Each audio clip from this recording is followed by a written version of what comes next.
अस्सलाम वालेकुम dear students, आज हम पढ़ेंगे यूजेस ऑफ आइसोटोप्स। ये जो स्टेबल्स और रेडिएक्टिव आइसोटोप्स है इसके मेनी एप्लीकेशंस है इन साइंस एंड मेडिसिन। इसमें से बाज़ मंदरजा झेल है।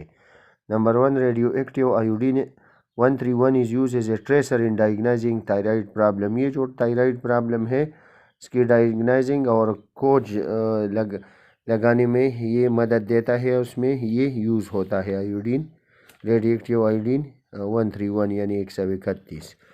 दूसरा जो है वो है सोडियम, जो है ये भी स्टेबल आइसोटोप है। नंबर 2 जो है सोडियम इज़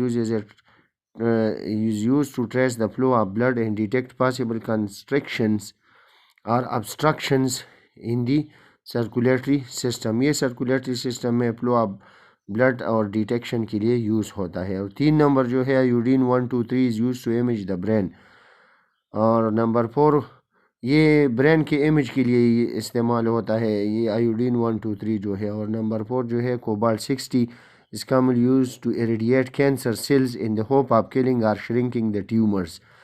ये जो कैंसर के ट्यूमर्स होते हैं, इस कैंसर के सेल से जो ट्यूमर बनते हैं तो उसको किल या श्रिंक करने के लिए कोबाल्ट 60 यूज़ होता है। और cobalt protein is used to trace the path of carbon in photosynthesis. इसके अलावा radioactive isotopes are used to determine the molecular structure. Sulfur 35 has been used in the structure determination of thiosulfate, जिसका formula है H2O3 और -2 ion.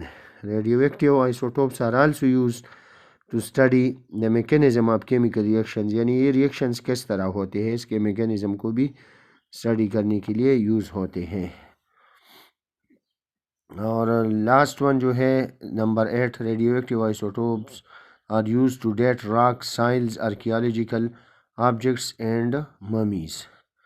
तो ये सारा कुछ जो है यूजेस ऑफ आइसोटोप के बारे में है, बहुत इजी है और इम्पॉर्टेंट भी है। इसके बाद इंशाल्लाह हम पढ़ेंगे इलेक्ट्रॉनिक कॉन्फ़िगरेशन, इसका डिफिनीशन और पूरा लेक्चर एक्सप्लेनेशन इस पे देंगे।